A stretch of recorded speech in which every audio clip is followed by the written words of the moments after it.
Selamat datang saudara-saudari.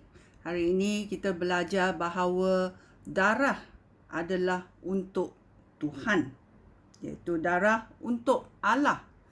Ya, mengapa kita berkata begitu? Ya. Dalam 1 Yohanes babak 3 ayat 4, ia berkata, sesiapa yang berbuat dosa melanggar hukum Allah, kerana dosa itu pelanggaran terhadap hukum Allah. Itulah sebabnya. Ya. Sesiapa yang berbuat dosa melanggar hukum Allah. Kerana dosa itu pelanggaran terhadap hukum Allah. Ya. Pernahkah kamu berbuat dosa? Pernahkah aku berbuat dosa? Ya. Kerana saya pun ada berbuat dosa. Dan macam mana kita boleh diampunkan? Mari kita belajar. Mengapa kita berkata darah untuk Allah? Ya.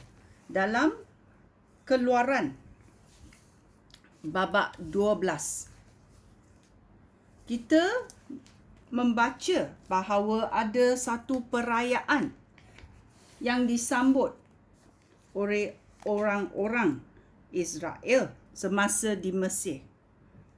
Kita belajar bersama-sama Keluaran babak 12. Dia berkata,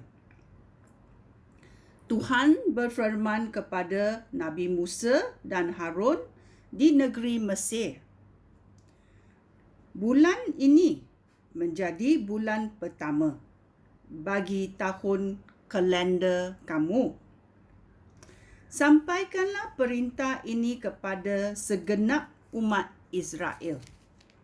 Pada hari ke-10 bulan ini, setiap orang lelaki mesti memilih seekor anak domba atau seekor anak kambing untuk dimakan bersama-sama keluarganya. Jika keluarganya terlalu kecil untuk menghabiskan seekor binatang, maka keluarga itu boleh makan binatang itu bersama-sama jiran mereka yang terdekat. Binatang itu harus dibahagi menurut jumlah orang yang makan. Kamu boleh memilih seekor domba ataupun seekor kambing. Tetapi binatang itu mesti jantan yang berumur 1 tahun dan yang tidak ada cacat. Ya, 3 perintah ini adalah untuk binatang itu mesti jantan, berumur 1 tahun dan tidak cacat. Ya. Kamu harus menjaga binatang itu sehingga hari ke-14 bulan itu.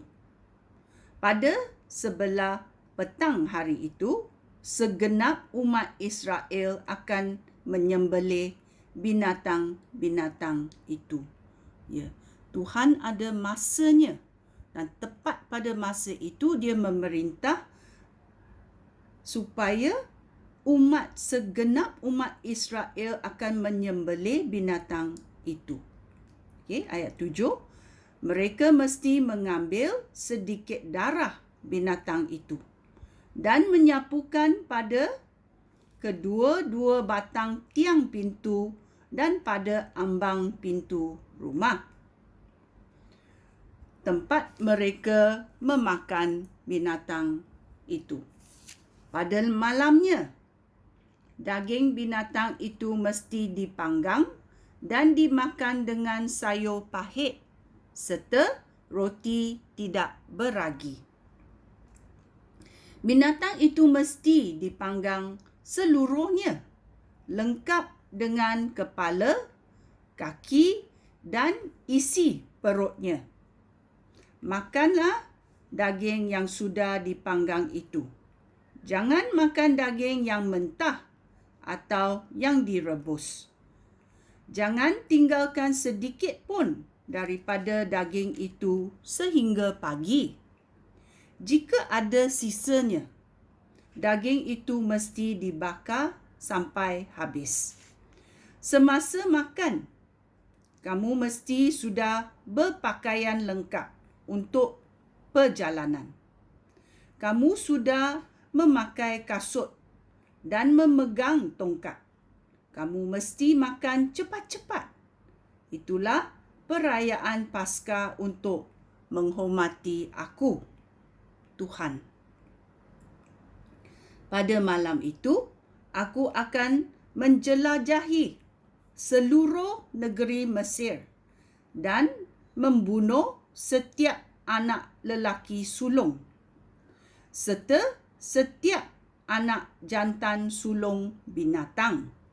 Aku akan menghukum semua dewa di Mesir. Akulah Tuhan.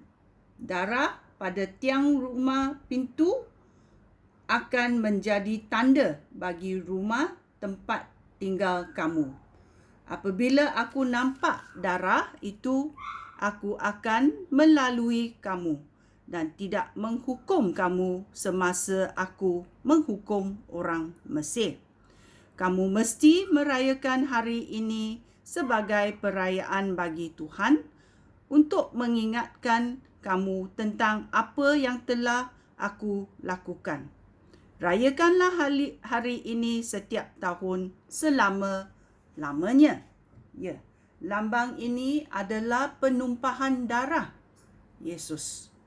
Dan kerana penumpahan darah ini, dosa manusia boleh ditebuskan. Ya. Ini adalah kerana upah dosa adalah kematian, tetapi darah Yesus memberi kehidupan. Ini adalah diperlukan oleh Tuhan. Kerana kita belajar dalam 1 Yohanes babak 3 ayat 4. Ya. Kerana dosa yang kita sesiapa yang berbuat dosa melanggar hukum Allah. Ya, ini adalah hukum Allah. Sesiapa yang berbuat dosa melanggar hukum Allah. Itulah untuk penebusan Tuhan mesti mahu darah. Darah boleh membersihkan segala dosa. Dan ini melambangkan bahawa Yesus sudi mengorbankan dirinya supaya dosa kita dihapuskan. Sekian, terima kasih. Shalom.